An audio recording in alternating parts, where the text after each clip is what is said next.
마리 루이즈 도르레앙은 여왕들보다 부유하게 태어나 프랑스 왕위에 가장 가까운 인물이었고 자유롭게 살아야 했습니다. 하지만 그녀의 막대한 재산은 그녀를 정치적 쟁탈의 대상, 왕실의 위협, 그리고 결국 권력과 스캔들, 외로움에 갇힌 여인으로 만들었습니다.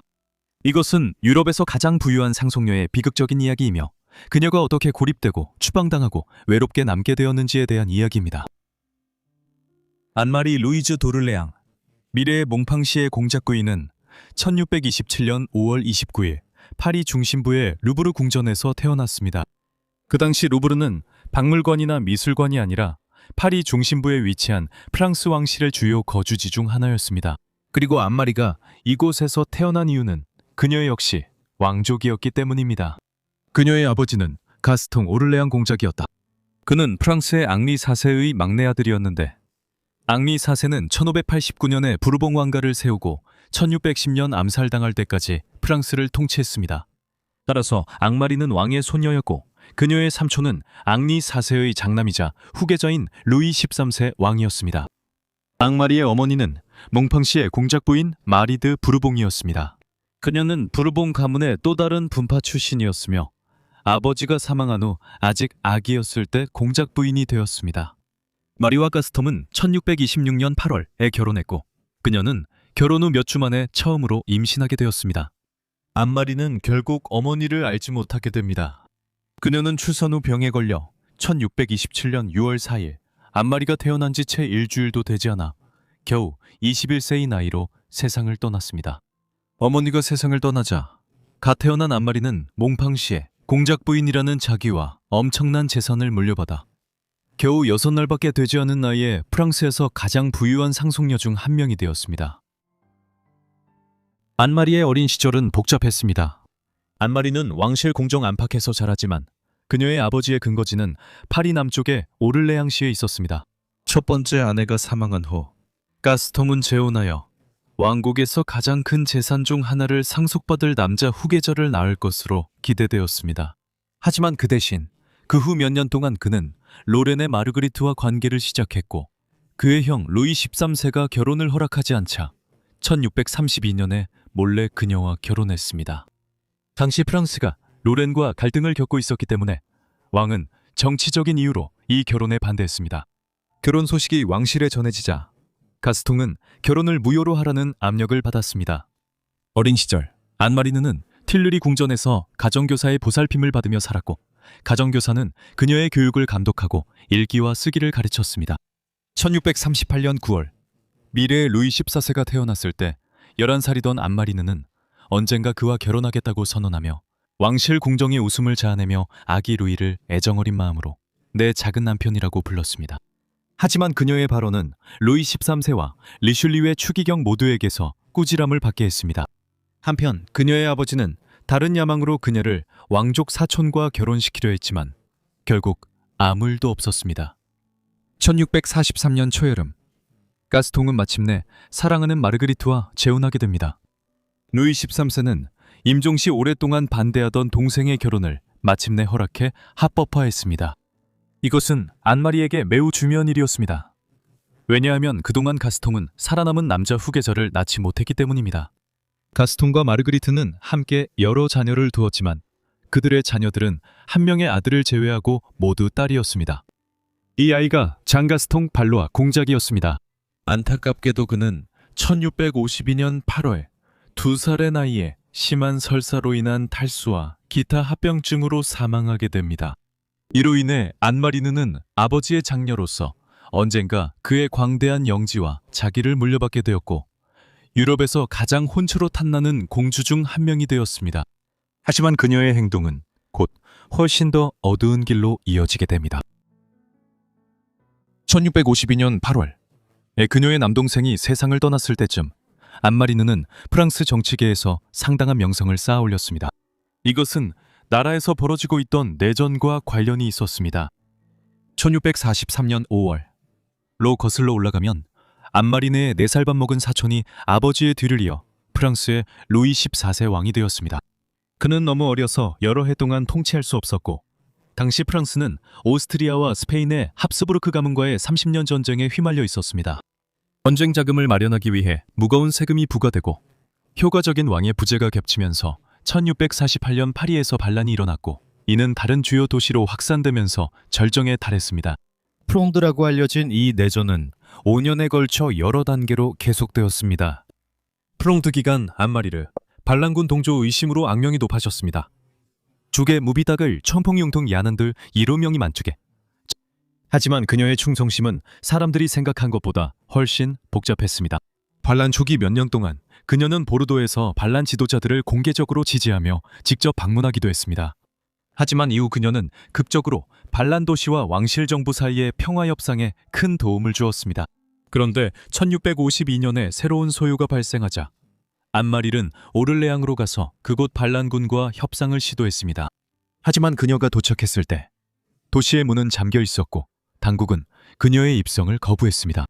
물러서기를 거부한 안마리는 배를 타고 강을 건넜고 고양이처럼 방어벽을 기어오른 뒤 성문 틈 사이로 미끄러져 들어갔습니다. 곧이어 안마리는 개선행진 속의 거리를 지나며 반란의 비공식적인 상징인물로 떠올랐습니다. 이후 안마리는 파리로 돌아가 반란과 자신의 운명을 영원히 연결짓고 반란군의 동맹자로서 명성을 쌓게 됩니다. 1652년 7월 2일 악명 높은 바스티유 감옥의 거대한 성벽 아래에서 포브르생 앙투안 전투가 벌어졌습니다. 그녀는 정부의 가장 위험한 적이자 자신의 왕족 사촌인 루이 콩데 왕자를 지원하기 위해 충격적으로 요새의 대포를 왕실 군대에 발포하라고 명령했습니다. 그녀의 개입에도 불구하고 반란은 진압되었습니다. 왕당파 승리와 명성 추락으로 안마릴은 파리를 떠나야 했습니다. 프롱든 결국 다음 해에 완전히 무너졌고 젊은 루이 14세는 다시는 왕권에 도전하는 일이 없도록 하겠다는 결심을 하게 되었습니다. 엔마리므르 왕자 등 반란 귀족 편에 섰지만 그녀의 행동은 잊히지 않았습니다. 그리고 곧 프랑스에서 가장 부유한 상속녀였던 그녀는 한때 사랑했던 화려한 궁정에서 멀리 떨어져 망명 생활을 하게 됩니다. 프롱드 시기 안마리의 행동 때문에 그녀가 궁정으로 돌아가는 것은 불가능해졌습니다. 왕당파에게 반역자로 찍힌 안마릴은 부르고뉴의 외딴 생파르조 성으로 망명했습니다. 넓고 오래된 저택은 방치되어 상태가 나빴고 몰락한 공주 안마리를 그곳에서 5년간 숨어 지내며 감옥에 갇힐까 두려워했고 대부분을 다시 고쳐야 했습니다. 그 사이 그녀의 사촌이 프랑스에서 통치를 강요하고 있었습니다. 안마리주는 처벌을 피했지만 그녀의 아버지는 반란 참여로 많은 영지와 자기를 잃었습니다. 망명 중 엠마리는 흔흥 생파르조를 바로크 양식의 저택으로 바꿨고 베르사유 궁전에도 참여한 건축가 루이 르부를 고용했습니다. 하지만 생파르조에서 루이 르보가 남긴 많은 작품들은 18세기에 발생한 화재로 대부분 소실되었습니다. 1657년이 되자 내전의 혼란은 점차 기억에서 사라지기 시작했고 30살이 된 안마리는 마기로 결심했습니다. 프롱드 시기에 미움을 샀던 그녀의 아버지도 최근 젊은 왕의 허락으로 궁정으로 돌아왔고 안마리도 곧 합류했습니다. 궁정에서 안마리를 오랜만에 만난 귀족들과 가족들에게 제법 예쁜 여성으로 여겨졌지만 프랑스 궁정의 미인이라고 할 정도는 아니었습니다. 그녀는 화려하진 않지만 더 큰 부유함으로 충분히 보상했습니다. 그녀는 이미 프랑스에서 가장 부유한 여성 중 한 명이었으나 아버지 사후 재산이 더욱 늘어났습니다. 그는 1660년 2월 2일 51세의 나이로 세상을 떠났습니다. 그가 내전에 연루되어 1652년에 많은 영지가 몰수되었음에도 불구하고 그가 세상을 떠났을 때 안마릴은 광대한 토지, 농잘, 상주를 상속받았습니다. 영지. 하룻밤 사이에 한때 추방당했던 반란 공주였던 안마리는 유럽 전체에서 가장 매력적인 미혼 여성 중 한 명이 되었고 모든 왕실은 이제 유럽, 어쩌면 세계에서 가장 부유한 상속녀와 누가 결혼하게 될지 주목했습니다. 1660년에 그녀의 아버지가 세상을 떠났을 때 이제 라그랑드 마드무아젤, 즉 위대한 숙녀로 널리 알려진 안마리는 32세였고 여전히 미혼이었습니다. 이는 그녀의 신분에 걸맞지 않게 거의 스캔들에 가까운 일이었습니다. 귀족 여성들이 보통 15이나 16에 결혼하던 시절 유럽에서 가장 부유한 상속녀 안마리는 수십 년간 미혼으로 남아있었습니다. 프롱드의 혼란과 안마리의 망명 시절이 부분적으로 그녀가 1660년까지 미혼으로 남아있었던 이유를 설명해 줍니다. 하지만 진짜 이야기는 훨씬 더 놀라웠습니다. 수년 동안 여러 왕자들과 왕족 구운자들이 그녀의 막대한 재산을 노리고 접근했지만 협상은 번번이 결렬되거나 안마리 자신이 혼인을 거절하곤 했습니다. 예를 들어 1646년의 한 제안은 안마리가 스페인의 마리아 안나가 사망한 후 신성 로마 제국 황제 페르디난트 3세와 결혼하는 것이었습니다. 루이 14세의 사촌과 합스부르크 제국의 통치자 사이의 이러한 결혼은 30년 전쟁의 마지막 시기에 평화 협상을 강화하는 데 도움이 되었을지도 모릅니다. 하지만 결국 협상은 결렬되었습니다.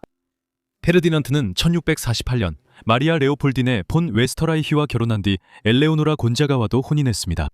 그리고 프랑드의 소유와 앙마리의 망명 시절은 그녀의 결혼 전망을 거의 완전히 망쳐놓았지만 1657년 궁정으로 돌아온 후 유럽에서 가장 부유한 상속녀는 다시 한번 매력적인 신부감이 되었습니다. 한 제안은 그녀가 자신의 첫 번째 사촌이자 루이 14세의 남동생인 오를레앙 공작 필리프 1세와 결혼하는 것이었습니다. 하지만 필리프는 앙마리보다 13살이나 어렸고 악명 높게 미성숙했으며 여전히 어머니에게 깊이 의존하고 있었습니다. 그래서 앙마리는 그 혼인을 거절했습니다. 결국 필리프는 영국의 찰스 2세의 여동생인 앙리에타 앤 스튜어트와 결혼하게 됩니다. 수년 동안 앙마리를 찰스와 결혼시키는 것에 대한 논의도 찰스가 유럽 대륙에서 망명 생활을 하던 시절에 있었습니다. 하지만 1660년 영국 왕정 복구로 찰스가 영국으로 돌아와 왕위를 되찾은 후 그는 대신 포르투갈 공주인 카타리나 드 브라간사와 결혼했습니다. 그녀의 지참금은 영국에 돈과 귀중한 해외 영토를 가져다 주었습니다. 안마리의 마지막 주요 구혼자 역시 포르투갈 왕족이었습니다. 1663년 루이 14세는 그녀가 포르투갈의 아폰수 6세와 결혼할 것을 제안했습니다. 하지만 그 제안에 그녀는 경악했습니다. 아폰스는 앙마리보다 16살이나 어렸고 신체적으로 장애가 있었으며 널리 불안정하고 미성숙하다고 여겨졌습니다. 앙마리는 리스본의 어린 외국인 왕과 결혼하려 프랑스를 떠날 생각이 없었습니다. 비록 그녀가 모든 결혼 제안을 거절하거나 결혼이 무산되었지만 앙마리는 곧 자신의 인생에서 가장 큰 스캔들 중 하나로 번질 연애를 시작하게 됩니다. 1660년대 후반 앙마리는 초대 로잔 공작인 앙투안 놈파르들 튜맹행과 사랑에 빠졌습니다. 그는 가난한 프랑스의 하급 귀족 가문 출신이었으며 스페인 외교관으로서의 역할을 통해 궁정에서 명성과 권력을 얻었습니다. 몇 달간의 구애 끝에 앙마리는 사촌인 왕에게 로잔과 결혼할 수 있도록 허락을 요청했습니다.